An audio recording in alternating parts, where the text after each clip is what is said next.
सभी दर्शकों का स्वागत है आज के हमारे वीडियो में। पिछले वीडियो में हमने जाना बायोलॉजिकल क्लॉक के बारे में, जो हमारे शरीर का नेचुरल टाइम कीपिंग डिवाइस है। उसमें अलग अलग ऑर्गन एक्टिवेट रहने के बहुत सारे टाइमिंग है। इतने टाइमिंग हम दिमाग में याद कैसे रखें? तो डोंट वरी, इसका सोल्यूशन आज के वीडियो में मैं आपको बताने वाला हूँ। आज के वीडियो में मैं आपको मास्टर क्लॉक के बारे में बताने वाला हूँ और उसके साथ ही सर्कैडियन रिदम इसके बारे में भी बताने वाला हूँ। वैसे अगर ये बायोलॉजिकल क्लॉक खराब हो जाए तो उसके लिए हमको क्या करना चाहिए, ये भी आज के वीडियो में आपको बताने वाला हूँ। तो जानने के लिए आखिर तक वीडियो देखते रहिएगा।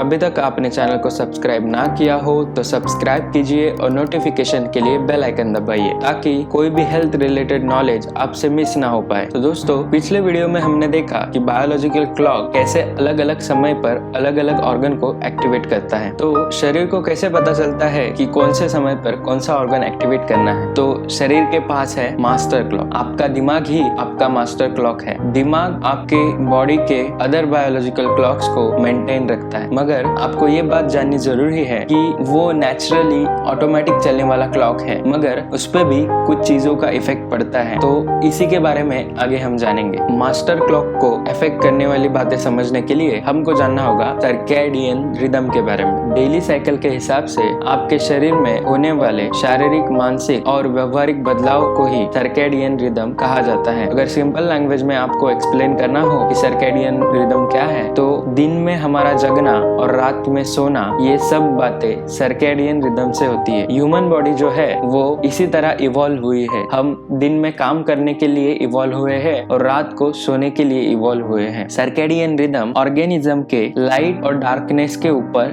डिपेंड होता है। उसका सबसे बड़ा इनपुट है हमारा आई। हमारे आई से हमारे ब्रेन को इनपुट जाता है और उससे ही हमारी बॉडी तय करती है कि कब कौन सा हार्मोन सीक्रेट करना है, हमारा मेटाबॉलिज्म कैसा रखना है। वो सभी बातें हमारी बॉडी उससे तय करती है। जिन लोगों को नाइट शिफ्ट के हिसाब से अपना डेली रूटीन सेट करना है, उनको सर्कैडियन रिदम के बारे में पता होना बेहद जरूरी है। फॉर एग्जाम्पल, हमारे शरीर में अलग अलग समय पर अलग अलग केमिकल सीक्रेट्स होते हैं, यानी कि हार्मोन सीक्रेट होते हैं। तो कौन से टाइम पे कौन सा हार्मोन सीक्रेट होता है, ये सर्कैडियन रिदम से ही पता चलता है। जैसे कि अगर आप सुबह के टाइम में देखोगे तो आपको पता चलेगा कि कॉर्टिसोल आपका बढ़ा हुआ है और ह्यूमन ग्रोथ हार्मोन आपका कम है, और सुबह के टाइम में आपकी इंसुलिन सेंसिटिविटी बढ़ जाती है, जिस वजह से सुबह के टाइम में ज्यादा कार्ब्स कंज्यूम कर सकते हो। जैसे जैसे शाम होती है तो इन्हीं हार्मोन्स में बदलाव आता है। जैसे कॉर्टिसोल लेवल ड्रॉप हो जाता है, ह्यूमन ग्रोथ हार्मोन जो जरूरी है फैट लॉस के लिए और मसल गेन के लिए, वो बढ़ने लगता है, और इंसुलिन सेंसिटिविटी कम होके इंसुलिन रेजिस्टेंस बढ़ने लगता है। तो ये सब बातें हमें सर्कैडियन रिदम से पता चलती है। तो ये बातें जानना बहुत जरूरी है जिनका नाइट शिफ्ट है और जिनको नाइट शिफ्ट के हिसाब से अपना डाइट और एक्सरसाइज प्लान करना है। डोंट वरी, जैसे जैसे हमारी ज्ञान यात्रा बढ़ेगी वैसे वैसे आगे आने वाले वीडियोस में मैं आपको डिटेल में समझाऊंगा कि नाइट शिफ्ट वाले इंसान को कौन सा डाइट प्लान लेना चाहिए और एक्सरसाइज करनी चाहिए। तो अभी आपके मन में सवाल होगा कि बायोलॉजिकल क्लॉक और सर्कैडियन रिदम सेम है क्या? नहीं, वो सेम नहीं है, मगर एक दूसरे से रिलेटेड है। टाइम रेगुलेट करने के लिए बायोलॉजिकल क्लॉक प्रोड्यूस करता है सर्कैडियन रिदम्स को। तो आप समझ सकते हो सर्कैडियन रिदम कितने जरूरी है। वो आपके एनवायरनमेंट के लाइट और डार्कनेस के हिसाब से चलते हैं। एक इंटरेस्टिंग फैक्ट आपको बताता हूँ कि 2017 में जो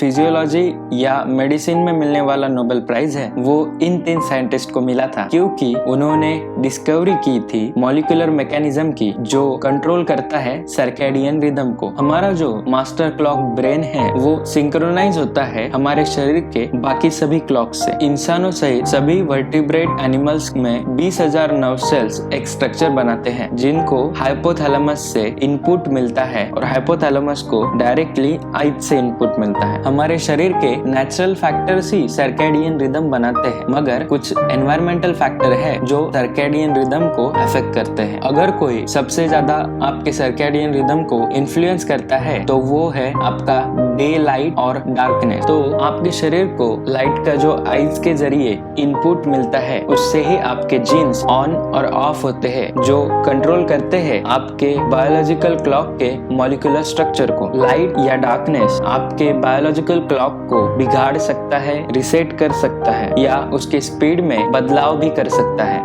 सर्कैडियन जो वर्ड है वो आया है लैटिन भाषा से, जिसका मतलब ही है अराउंड द डे, यानी कि 24 आवर्स में आपके शरीर में जो भी बदलाव होते हैं वो सर्कैडियन रिदम से होते हैं। आपके ब्रेन में मिलने वाला वेव्स का पैटर्न, आपके हार्मोन प्रोडक्शन या सेल रीग्रोथ या बहुत सारी अदर एक्टिविटीज जो आपके शरीर में होते रहते हैं, उसके लिए जिम्मेदार सर्कैडियन रिदम होता है। अगर आपका सर्कैडियन रिदम सही ना तो आपके शरीर पे क्या इफेक्ट पड़ सकता है, अब ये जानते हैं। आपकी स्लीप एंड वेक साइकिल बिगड़ सकती है, आपके हार्मोन रिलीजेस में बदलाव हो सकता है, आपके ईटिंग हैबिट्स एंड डाइजेशन में चेंजेस हो सकते हैं। वैसे बॉडी टेम्परेचर और बहुत सारे अदर इम्पोर्टेंट बॉडी फंक्शंस आपके डिसरप्ट हो सकते हैं। जब बायोलॉजिकल क्लॉक फास्टर रन होता है तो उससे आपके सर्कैडियन रिदम में डिसरप्शन आता है। इर्रेगुलर सर्कैडियन रिदम आपको वेरियस क्रोनिक हेल्थ कंडीशन दे सकता है, जैसे स्लीप डिसऑर्डर हो गया, ओबेसिटी हो गया, diabetes, depression. Circadian rhythm disorder में बहुत सारी बातें आती है, जैसे कि है जेट लैग। ये सबसे आसान एग्जांपल है समझने के लिए। अगर आप एक टाइम जोन से दूसरे टाइम जोन में जाते हो तो सर्कैडियन रिदम को वहाँ पे सेट होने के लिए थोड़ा वक्त लगता है। आपका जो बायोलॉजिकल क्लॉक है वो आपके पहले के एनवायरनमेंट के हिसाब से चल रहा होता है, इसलिए जो लोग अलग अलग टाइम जोन में ट्रैवल करते हैं उनको ये दिक्कत आती रहती है। अगर वैसे आगे है शिफ्ट वर्क स्लीप डिसऑर्डर, ये भी बहुत सारे लोगों को होता रहता है। उसके साथ delayed sleep phase syndrome, advance sleep phase syndrome, non 24 hour sleep wake disorder, irregular sleep wake rhythm disorder, ये सभी सर्कैडियन रिदम के डिसरप्शन से होने वाले प्रॉब्लम्स है। अभी जानते हैं आप आपके बायोलॉजिकल क्लॉक को अच्छा कैसे कर सकते हैं या फिर रिसेट कैसे कर सकते हैं ताकि आपको अच्छी हेल्थ मिल पाए, आपके हार्मोन्स काम कर पाए और आपका मेटाबॉलिज्म अच्छा हो पाए, आप अपने हेल्थ गोल अचीव कर पाए। तो मॉडर्न साइंस में इसकी